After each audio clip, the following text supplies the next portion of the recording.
News next top ನ್ಯೂಸ್ಗೆ ಸ್ವಾಗತ. ನಾನು ದರ್ಶನ್ ಶೆಟ್ಟಿ ನಾರ್ಕಳಿ. ಟಾಪ್ ನ್ಯೂಸ್ ನೋಡೋಣ. ಅದಕ್ಕೂ ಮುನ್ನ ಈ ಕ್ಷಣದ ಹೆಡ್ಲೈನ್ಸ್. ಗೃಹಲಕ್ಷ್ಮಿ ಫಲಾನುಭವಿಗಳಿಗೆ ಗುಡ್ ನ್ಯೂಸ್. ಬಾಕಿ ಹಣ ಬಿಡುಗಡೆ ಸೂಚನೆ ಕೊಟ್ಟ ಲಕ್ಷ್ಮಿ. ಒಟ್ಟಿಗೆ ಜಮಾ ಆಗಲಿದೆ 4,000 ರೂಪಾಯಿ. ಶಾಲೆಗಳಿಗೆ ಇನ್ಮುಂದೆ ಆನ್ಲೈನ್ ಕ್ಲಾಸ್ ಕಡ್ಡಾಯ. ಮಹತ್ವದ ಕರೆ ಕೊಟ್ಟ ಪ್ರಧಾನಿ ನರೇಂದ್ರ ಮೋದಿ. ಹೀಟ್ ವೇವ್ಸ್ ಹಿನ್ನೆಲೆ ಬದಲಾಗುತ್ತಾ ಶಾಲಾ ಅವಧಿ. ಕರ್ನಾಟಕದಲ್ಲಿ ಹೊಸ ಅಬಕಾರಿ ನೀತಿ ಜಾರಿ. ಜನಸಾಮಾನ್ಯರಿಗೆ ಹೊರೆ, ಶ್ರೀಮಂತರ ಎಣ್ಣೆ ಅಗ್ಗ. ರಾಜ್ಯ ಸರ್ಕಾರದ ವಿರುದ್ಧ ಎಣ್ಣೆ ಪ್ರಿಯರ ಆಕ್ರೋಶ. ಐಸಿಸಿ ನೂತನ ರ್ಯಾಂಕಿಂಗ್ ಪಟ್ಟಿ ಪ್ರಕಟ. ಭಾರತಕ್ಕೆ ಅಗ್ರಸ್ಥಾನ, 5ನೇ ಸ್ಥಾನಕ್ಕೆ ಕುಸಿದ ಪಾಕಿಸ್ತಾನ. ಅಗ್ರ 8 ತಂಡಕ್ಕೆ ವಿಶ್ವಕಪ್ ಆಡಲು ನೇರ ಅರ್ಹತೆ. ವಿರಾಟ್ ಕೊಹ್ಲಿ ವರ್ಚಸ್ಸಿಗೆ ಮಸಿ ಬಳಿಯಲು ಸಂಚು. ಅಚ್ಚರಿಯ ಹೇಳಿಕೆ ಕೊಟ್ಟ ಜರ್ಮನ್ ಮಾಡೆಲ್. ಕೊನೆಗೂ ಬಯಲಾಯಿತು ಸ್ಫೋಟಕ ಷಡ್ಯಂತ್ರ. ಕರ್ನಾಟಕ ಸರ್ಕಾರದ ಗ್ಯಾರಂಟಿ ಯೋಜನೆಗಳಲ್ಲಿ ಒಂದಾಗಿರುವ ಗೃಹಲಕ್ಷ್ಮಿ ಯೋಜನೆಯ ಫಲಾನುಭವಿಗಳಿಗೆ ಗುಡ್ ನ್ಯೂಸ್ ಸಿಕ್ಕಿದೆ. ಕಳೆದ 2 ತಿಂಗಳಿನಿಂದ ಗೃಹಲಕ್ಷ್ಮಿ ಹಣ ಸಿಗದೆ ಕಂಗಾಲಾಗಿದ್ದ ಮಹಿಳೆಯರಿಗೆ ಹಣದ ವಿಚಾರವಾಗಿ ಬಿಗ್ ಅಪ್ಡೇಟ್ ಸಿಕ್ಕಿದೆ. ಮುಂದಿನ 10 ದಿನಗಳ ಒಳಗಾಗಿ ಗೃಹಲಕ್ಷ್ಮಿ ಬಾಕಿ ಹಣ ಜಮೆಯಾಗಲಿದೆ ಎಂದು ಸಚಿವೆ ಲಕ್ಷ್ಮಿ ಹೆಬ್ಬಾಳ್ಕರ್ ಸೂಚನೆಯನ್ನ ನೀಡಿದ್ದಾರೆ. ಗೃಹಲಕ್ಷ್ಮಿ ಯೋಜನೆ ಜಾರಿಗೆ ಬಂದ ದಿನದಿಂದಲೂ ಒಂದಲ್ಲ ಒಂದು ರೀತಿಯಲ್ಲಿ ಹಣ ಬಿಡುಗಡೆಗೆ ವಿಳಂಬವಾಗುತ್ತಲೇ ಇದೆ. ಕಳೆದ ಕೆಲವು ತಿಂಗಳು ಸರ್ವರ್ ಸಮಸ್ಯೆ, ಕೆವೈಸಿ ಅಪ್ಡೇಟ್ಸ್, ಬ್ಯಾಂಕ್ ಖಾತೆ ಲಿಂಕ್ ಸಮಸ್ಯೆ ಹೀಗೆ ನಾನಾ ಕಾರಣಗಳಿಂದಾಗಿ ಹಣ ಬಿಡುಗಡೆ ವಿಳಂಬವಾಗಿತ್ತು. ಸದ್ಯ ರಾಜ್ಯ ಸರ್ಕಾರ ಕೊನೆಗೂ ಬಾಕಿ ಉಳಿದಿರುವ ಹಣ ಬಿಡುಗಡೆಯ ಕುರಿತು ಗುಡ್ ನ್ಯೂಸ್ ಕೊಟ್ಟಿದೆ. ಕರ್ನಾಟಕದಲ್ಲಿ ಸುಮಾರು 1,20,00,000ಕ್ಕೂ ಅಧಿಕ ಮಹಿಳೆಯರು ಗೃಹಲಕ್ಷ್ಮಿ ಯೋಜನೆಯ ಲಾಭವನ್ನು ಪಡೆಯುತ್ತಿದ್ದಾರೆ.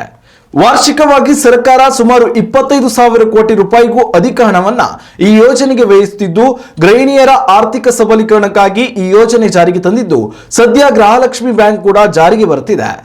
ಉತ್ತಮ ಸಂಸ್ಕಾರಯುತ ಶಿಕ್ಷಣದೊಂದಿಗೆ VSS English medium CBSE school Udupi Muddur. ನರ್ಸರಿಯಿಂದ 10ನೇ ತರಗತಿವರೆಗೆ ಶಿಕ್ಷಣದ ಜೊತೆಗೆ 5ರಿಂದ 10ನೇ ತರಗತಿವರೆಗಿನ ವಿದ್ಯಾರ್ಥಿನಿಯರಿಗೆ ಉತ್ತಮ ಹಾಸ್ಟೆಲ್ ಸೌಲಭ್ಯವೂ ಇದೆ. ನಿಮ್ಮ ಮಕ್ಕಳ ಪ್ರವೇಶಾತಿಗಾಗಿ ಈ ಸಂಖ್ಯೆಗೆ ಕರೆ ಮಾಡಿ. ಕೋವಿಡ್ ಕಾಲದಲ್ಲಿ ಶೈಕ್ಷಣಿಕ ಸಂಸ್ಥೆಗಳು ಆನ್ಲೈನ್ ಶಿಕ್ಷಣ ವ್ಯವಸ್ಥೆಯನ್ನು ಅಳವಡಿಸಿಕೊಂಡಿದ್ದವು. ಇದೀಗ ಕೋವಿಡ್ ಮಾದರಿಯಲ್ಲೇ ಶಾಲೆಗಳು ಆನ್ಲೈನ್ ಶಿಕ್ಷಣ ವ್ಯವಸ್ಥೆಯನ್ನು ಅನುಸರಿಸುವಂತೆ ಭಾರತದ ಪ್ರಧಾನಿ ನರೇಂದ್ರ ಮೋದಿಯವರು ಸೂಚನೆಯನ್ನ ನೀಡಿದ್ದಾರೆ. ಒಂದೆಡೆ ಹೀಟ್ ವೇವ್ಸ್ಗೆ ಜನರು ತತ್ತರಿಸಿದ್ದಾರೆ. ಮತ್ತೊಂದೆಡೆ ಜಾಗತಿಕ ಮಟ್ಟದಲ್ಲಿ ಇರಾನ್ ಮತ್ತು ಅಮೆರಿಕ ನಡುವಿನ ಉದ್ವಿಗ್ನತೆಯಿಂದಾಗಿ ಕಚ್ಚಾ ತೈಲ ಬೆಲೆಗಳಲ್ಲಿ ಭಾರಿ ಏರಿಕೆ ಆಗ್ತಿದೆ. ಇದು ಭಾರತದ ಆರ್ಥಿಕತೆಯ ಮೇಲೆ ಒತ್ತಡವನ್ನು ಉಂಟು ಮಾಡ್ತಿದೆ. ಇಂಧನ ಬಳಕೆಯನ್ನು ಕಡಿಮೆ ಮಾಡಲು ಪ್ರಧಾನಿಯವರು ಈ ಕೆಳಗಿನ ಕಾರಣಗಳಿಗಾಗಿ ಆನ್ಲೈನ್ ತರಗತಿಗಳ ಮೊರೆ ಹೋಗಲು ಕರೆಯನ್ನ ನೀಡಿದ್ದಾರೆ. ಕೆಲವು ಶಾಲೆಗಳು ಮಾತ್ರವಲ್ಲದೆ ಖಾಸಗಿ ಕಂಪನಿಗಳು ಸಹ ವರ್ಕ್ ಫ್ರಮ್ ಹೋಮ್ ವ್ಯವಸ್ಥೆಯನ್ನ ಅಳವಡಿಸಿಕೊಳ್ಳಲು ಸೂಚಿಸಲಾಗಿದೆ. ಅನಗತ್ಯವಾಗಿ ಪೆಟ್ರೋಲ್ ಡೀಸೆಲ್ ಬಳಕೆ ಕಡಿಮೆ ಮಾಡಬೇಕು. ಸಾರ್ವಜನಿಕರು ಮೆಟ್ರೋ, ಸಾರ್ವಜನಿಕ ಸಾರಿಗೆಯನ್ನು ಬಳಸಬೇಕು. ಅನಗತ್ಯ ವಿದೇಶಿ ಪ್ರವಾಸವನ್ನು ಮುಂದೂಡುವಂತೆಯೂ ಸಲಹೆಯನ್ನ ನೀಡಿದ್ದಾರೆ.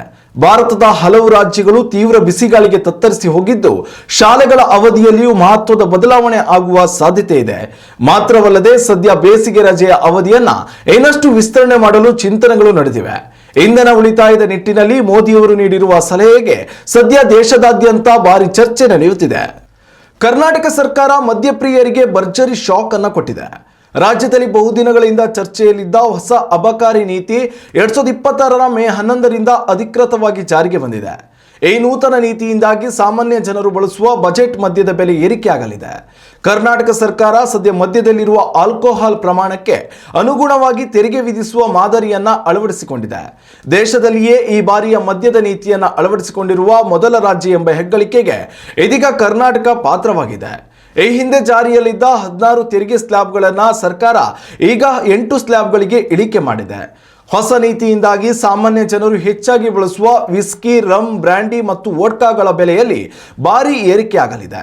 ಇನ್ನೊಂದೆಡೆಯಲ್ಲಿ ಪ್ರೀಮಿಯಂ ಮತ್ತು ವಿದೇಶಿ ಬ್ರ್ಯಾಂಡ್ಗಳ ಮದ್ಯದ ಬೆಲೆಯಲ್ಲಿ 16ರಿಂದ 20% ಇಳಿಕೆ ಆಗಲಿದೆ. 6ರಿಂದ 8ರ ಸ್ಲ್ಯಾಬ್ನಲ್ಲಿ ಬರುವ ದುಬಾರಿ ಪಾನೀಯಗಳ ಹೆಚ್ಚುವರಿ ಅಬಕಾರಿ ಸುಂಕವನ್ನು 10ರಿಂದ 15% ಕಡಿಮೆ ಮಾಡಲಾಗಿದೆ. ಇದರಿಂದ ಬಹುರಾಷ್ಟ್ರೀಯ ಕಂಪನಿಗಳ ಮದ್ಯದ ದರ ಗಣನೀಯವಾಗಿ ತಗ್ಗಲಿದೆ. ಸರ್ಕಾರದ ಈ ನಿರ್ಧಾರದಿಂದ ಸ್ಥಳೀಯ ಮದ್ಯ ತಯಾರಿಕೆ ಘಟಕಗಳಿಗೆ ಸಂಕಷ್ಟ ಎದುರಾಗುವ ಸಾಧ್ಯತೆ ಇದೆ. ಬಜೆಟ್ ಮದ್ಯವನ್ನೇ ನೆಚ್ಚಿಕೊಂಡಿರುವ ಸಣ್ಣ ಪ್ರಾದೇಶಿಕ ಘಟಕಗಳು ವ್ಯವಹಾರ ಕುಸಿತದ ಭೀತಿಯಿಂದಾಗಿ ಮುಚ್ಚುವ ಹಂತಕ್ಕೆ ತಲುಪಬಹುದು ಎಂದು ಕರ್ನಾಟಕ ಬ್ರೂವರ್ಸ್ ಮತ್ತು ಡಿಸ್ಟಿಲರ್ಸ್ ಅಸೋಸಿಯೇಷನ್ ಆತಂಕವನ್ನು ವ್ಯಕ್ತಪಡಿಸಿದೆ. ರಾಜ್ಯದ ಬೊಕ್ಕಸಕ್ಕೆ 70%ಕ್ಕೂ ಅಧಿಕ ಆದಾಯವನ್ನು ತಂದುಕೊಡುವ ಸಾಮಾನ್ಯ ಮದ್ಯದ ಮೇಲೆ ಇದೀಗ ಹೆಚ್ಚಿನ ತೆರಿಗೆ ಬಿದ್ದಿರುವುದು ಸಾರ್ವಜನಿಕ ವಲಯದಲ್ಲಿ ಚರ್ಚೆಗೆ ಗ್ರಾಸವಾಗಿದೆ. ಉತ್ತಮ ಸಂಸ್ಕಾರಯುತ ಶಿಕ್ಷಣದೊಂದಿಗೆ VSS English medium CBSE school Udupi Muddur. ನರ್ಸರಿಯಿಂದ 10ನೇ ತರಗತಿವರೆಗೆ ಶಿಕ್ಷಣದ ಜೊತೆಗೆ 5ರಿಂದ 10ನೇ ತರಗತಿವರೆಗಿನ ವಿದ್ಯಾರ್ಥಿನಿಯರಿಗೆ ಉತ್ತಮ ಹಾಸ್ಟೆಲ್ ಸೌಲಭ್ಯವೂ ಇದೆ. ನಿಮ್ಮ ಮಕ್ಕಳ ಪ್ರವೇಶಾತಿಗಾಗಿ ಈ ಸಂಖ್ಯೆಗೆ ಕರೆ ಮಾಡಿ. ಅಂತಾರಾಷ್ಟ್ರೀಯ ಕ್ರಿಕೆಟ್ ಮಂಡಳಿ ತನ್ನ ವಾರ್ಷಿಕ ಏಕದಿನ ಕ್ರಿಕೆಟ್ ಶ್ರೇಯಾಂಕ ಪಟ್ಟಿಯನ್ನ ಬಿಡುಗಡೆ ಮಾಡಿದೆ. ಕ್ರಿಕೆಟ್ ಲೋಕದಲ್ಲಿ ಟೀಂ ಇಂಡಿಯಾ ತನ್ನ ಪ್ರಾಬಲ್ಯ ಮುಂದುವರಿಸಿದೆ.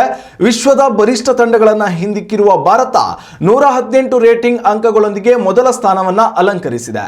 ಶ್ರೇಯಾಂಕದಲ್ಲಿ ಭಾರತ 118 ಅಂಕಗಳೊಂದಿಗೆ ಅಗ್ರಸ್ಥಾನದಲ್ಲಿದ್ದರೆ ನ್ಯೂಜಿಲೆಂಡ್ 113 ಅಂಕಗಳೊಂದಿಗೆ 2ನೇ ಸ್ಥಾನ ಪಡೆದಿದೆ. ವಿಶ್ವ ಚಾಂಪಿಯನ್ ಆಸ್ಟ್ರೇಲಿಯಾ ತಂಡವು 109 ಅಂಕಗಳೊಂದಿಗೆ 3ನೇ ಸ್ಥಾನದಲ್ಲಿದೆ.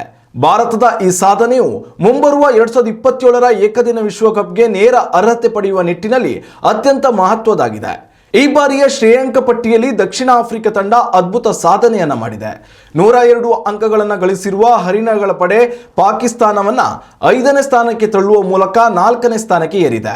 ಪಾಕಿಸ್ತಾನ ತಂಡವು 98 ಅಂಕಗಳೊಂದಿಗೆ 5ನೇ ಸ್ಥಾನಕ್ಕೆ ಕುಸಿದಿದೆ. ಶ್ರೀಲಂಕಾ, ಅಫ್ಘಾನಿಸ್ತಾನ, ಇಂಗ್ಲೆಂಡ್ ತಂಡಗಳು ನಂತರದ ಸ್ಥಾನವನ್ನು ಪಡೆದುಕೊಂಡಿದೆ. 2027ರ ಐಸಿಸಿ ಪುರುಷರ ಏಕದಿನ ವಿಶ್ವಕಪ್ಗೆ ನೇರ ಅರ್ಹತೆ ಪಡೆಯಲು ಈ ರ್ಯಾಂಕಿಂಗ್ ಅತ್ಯಂತ ನಿರ್ಣಾಯಕವಾಗಿವೆ. 2027ರ ಮಾರ್ಚ್ 31ರವರೆಗೆ ಶ್ರೇಯಾಂಕ ಪಟ್ಟಿಯಲ್ಲಿ ಅಗ್ರ 8 ಸ್ಥಾನಗಳಲ್ಲಿರುವ ತಂಡಗಳು ನೇರವಾಗಿ ವಿಶ್ವಕಪ್ ಆಡಲು ಅರ್ಹತೆ ಪಡೆಯಲಿವೆ. ಬಾಂಗ್ಲಾದೇಶ ಹಾಗೂ ವೆಸ್ಟ್ ಇಂಡೀಸ್ ತಂಡಗಳು ವಿಶ್ವಕಪ್ ನೇರ ಅರ್ಹತೆ ಪಡೆಯುವಲ್ಲಿ ವಿಫಲವಾಗಿವೆ. ಬಾಂಗ್ಲಾದೇಶ 9ನೇ ಸ್ಥಾನದಲ್ಲಿದ್ದರೆ ವೆಸ್ಟ್ ಇಂಡೀಸ್ 10ನೇ ಸ್ಥಾನ, ಐರ್ಲೆಂಡ್ 11ನೇ ಸ್ಥಾನ ಹಾಗೂ ಜಿಂಬಾಬ್ವೆ ಕೊನೆಯ ಸ್ಥಾನದಲ್ಲಿದೆ. ಕ್ರಿಕೆಟ್ ಜಗತ್ತಿನ ಕಿಂಗ್ ಎಂದೇ ಖ್ಯಾತರಾಗಿರುವ ವಿರಾಟ್ ಕೊಹ್ಲಿ ಅವರ ವಿರುದ್ಧ ಅಂತಾರಾಷ್ಟ್ರೀಯ ಮಟ್ಟದಲ್ಲಿ ಅಪಪ್ರಚಾರ ಮಾಡಲು ಮತ್ತು ಅವರ ಘನತೆಗೆ ಧಕ್ಕೆ ತರಲು ಕೆಲವು ಕಿಡಿಗೇಡಿಗಳು ನಡೆಸಿದ್ದ ಸ್ಫೋಟಕ ಷಡ್ಯಂತ್ರವೊಂದು ಇದೀಗ ಬಯಲಾಗಿದೆ. ಜರ್ಮನ್ ಮೂಲದ ಖ್ಯಾತ ಮಾಡೆಲ್ ಲಿಸ್ಲಾಸ್ ಅವರು ನೀಡಿರುವ ಅಚ್ಚರಿಯ ಹೇಳಿಕೆಯು ಕ್ರೀಡಾ ಲೋಕದಲ್ಲಿ ಸಂಚಲನ ಮೂಡಿಸಿದೆ. ಕಳೆದ ತಿಂಗಳು ಛಾಯಾಗ್ರಾಹಕ ಅದ್ವೈತ್ ವೈದ್ಯ ಅವರು ಮಾಡೆಲ್ ಲಿಸ್ಲಾಸ್ ಅವರ ಹಳೆಯ ಫೋಟೋವನ್ನ ಇನ್ಸ್ಟಾಗ್ರಾಂನಲ್ಲಿ ಹಂಚಿಕೊಂಡಿದ್ರು. ಈ ಫೋಟೋವನ್ನ ವಿರಾಟ್ ಕೊಹ್ಲಿ ಅವರ ಅಧಿಕೃತ ಖಾತೆಯಿಂದ ಲೈಕ್ ಮಾಡಲಾಗಿದೆ ಎಂದು ತೋರಿಸುವ ಸ್ಕ್ರೀನ್ ಶಾಟ್ಗಳು ಸಾಮಾಜಿಕ ಜಾಲತಾಣಗಳಲ್ಲಿ ಭಾರಿ ವೈರಲ್ ಆಗಿದ್ದವು. ಈ ಒಂದು ಸಣ್ಣ ವಿಚಾರವನ್ನ ಇಟ್ಟುಕೊಂಡು ವಿರಾಟ್ ಕೊಹ್ಲಿ ಅವರ ಚಾರಿತ್ರ್ಯ ಹರಣ ಮಾಡಲು ಸಂಚು ರೂಪಿಸಲಾಗಿತ್ತು ಎಂಬ ವಿಚಾರ ಈಗ ಬೆಳಕಿಗೆ ಬಂದಿದೆ. ಖಾಸಗಿ ಮಾಧ್ಯಮವೊಂದಕ್ಕೆ ನೀಡಿದ ಸಂದರ್ಶನದಲ್ಲಿ ಈ ಬಗ್ಗೆ ಮೌನ ಮುರಿದಿರುವ ಲಿಸ್ಲಾಸ್ ತಮಗೆ ಎದುರಾದ ಆಘಾತಕಾರಿ ಅನುಭವವನ್ನ ಹಂಚಿಕೊಂಡಿದ್ದಾರೆ. ವಿರಾಟ್ ಕೊಹ್ಲಿ ನನ್ನ ಫೋಟೋವನ್ನ ಲೈಕ್ ಮಾಡಿದ್ದಾರೆ ಎಂಬ ಸುದ್ದಿ ಹರಡುತ್ತಿದ್ದಂತೆ ವಿವಿಧ ನಿಯತಕಾಲಿಕೆಗಳು ಮತ್ತು ಕೆಲವು ಪತ್ರಕರ್ತರಿಂದ ನನಗೆ ನಿರಂತರ ಕರೆಗಳು ಬರಲಾರಂಭಿಸಿದವು. ಅವರು ವಿರಾಟ್ ವಿರುದ್ಧ ಸುಳ್ಳು ಆರೋಪಗಳನ್ನು ಮಾಡಲು ನನ್ನ ಮೇಲೆ ತೀವ್ರ ಒತ್ತಡ ಹೇರಿದ್ರು. ಕೊಹ್ಲಿ ಮಾಡದೇ ಇರುವ ತಪ್ಪುಗಳನ್ನು ಮಾಡಿದ್ದಾರೆ ಎಂದು ಹೇಳಿಕೆ ನೀಡಿದರೆ ದೊಡ್ಡ ಮೊತ್ತದ ಹಣ ನೀಡುವುದಾಗಿ ಆಮಿಷ ಒಡ್ಡಿದರು ಎಂದು ಅವರು ಸ್ಫೋಟಕ ಮಾಹಿತಿ ನೀಡಿದ್ದಾರೆ. ಹಣಕ್ಕಾಗಿ ವಿರಾಟ್ ಕೊಹ್ಲಿ ಅವರ ವಿರುದ್ಧ ಸುಳ್ಳು ಹೇಳಲು ನಿರಾಕರಿಸಿದ ಲಿಸ್ಲಾಸ್ ತಮ್ಮ ನಿಲುವನ್ನು ಸ್ಪಷ್ಟಪಡಿಸಿದ್ದಾರೆ. ನಾನು ಅಂತಹ ಕೆಟ್ಟ ಬುದ್ಧಿಯ ವ್ಯಕ್ತಿಯಲ್ಲ. ವಿರಾಟ್ ಕೊಹ್ಲಿ ನನ್ನ ನೆಚ್ಚಿನ ಕ್ರಿಕೆಟಿಗ ಎಂದು ನಾನೇ ಹೇಳಿಕೊಂಡಿದ್ದೇನೆ. ಕೇವಲ ಹಣಕ್ಕಾಗಿ ಒಬ್ಬ ವ್ಯಕ್ತಿಯ ವ್ಯಕ್ತಿತ್ವಕ್ಕೆ ಮಸಿ ಬಳಿಯುವ ಕೆಲಸವನ್ನು ನಾನು ಎಂದಿಗೂ ಮಾಡುವುದಿಲ್ಲ. ನನ್ನ ನೆಚ್ಚಿನ ಕ್ರಿಕೆಟಿಗ ನನ್ನ ಪೋಸ್ಟ್ ಲೈಕ್ ಮಾಡಿದ್ದು ನನಗೆ ಸಂತೋಷವನ್ನು ನೀಡಿತ್ತು. ಆದರೆ ಅದರ ಬೆನ್ನಲ್ಲೇ ಇಂತಹ ಷಡ್ಯಂತ್ರಗಳು ನಡೆಯುತ್ತವೆ ಎಂದು ನಾನು ಊಹಿಸಿರಲಿಲ್ಲ ಎಂದು ಅವರು ಬೇಸರವನ್ನು ವ್ಯಕ್ತಪಡಿಸಿದ್ದಾರೆ. ಸದ್ಯ ಈ ಘಟನೆಯ ಕುರಿತು ಸಾಮಾಜಿಕ ಜಾಲತಾಣಗಳಲ್ಲಿ ಸಾಕಷ್ಟು ಚರ್ಚೆಗಳು ನಡೆಯುತ್ತಿದ್ದು ಲಿಸ್ಲಾಸ್ ಅವರ ಪ್ರಾಮಾಣಿಕ ನಡೆಗೆ ವಿರಾಟ್ ಅಭಿಮಾನಿಗಳು ಮೆಚ್ಚುಗೆ ವ್ಯಕ್ತಪಡಿಸಿದ್ರು. ಇನ್ನಷ್ಟು ತಾಜಾ ಸುದ್ದಿಗಳಿಗಾಗಿ ನೋಡ್ತಾ ಇರಿ ನ್ಯೂಸ್ ನೆಕ್ಸ್ಟ್. ಇದು ವರ್ತಮಾನದ ಕೈಗನ್ನಡಿ. ಉತ್ತಮ ಸಂಸ್ಕಾರಯುತ ಶಿಕ್ಷಣದೊಂದಿಗೆ VSS English medium CBSE school Udupi Muddur. ನರ್ಸರಿಯಿಂದ 10ನೇ ತರಗತಿವರೆಗೆ ಶಿಕ್ಷಣದ ಜೊತೆಗೆ 5ರಿಂದ 10ನೇ ತರಗತಿವರೆಗಿನ ವಿದ್ಯಾರ್ಥಿನಿಯರಿಗೆ ಉತ್ತಮ ಹಾಸ್ಟೆಲ್ ಸೌಲಭ್ಯವೂ ಇದೆ. ನಿಮ್ಮ ಮಕ್ಕಳ ಪ್ರವೇಶಾತಿಗಾಗಿ ಈ ಸಂಖ್ಯೆಗೆ ಕರೆ ಮಾಡಿ.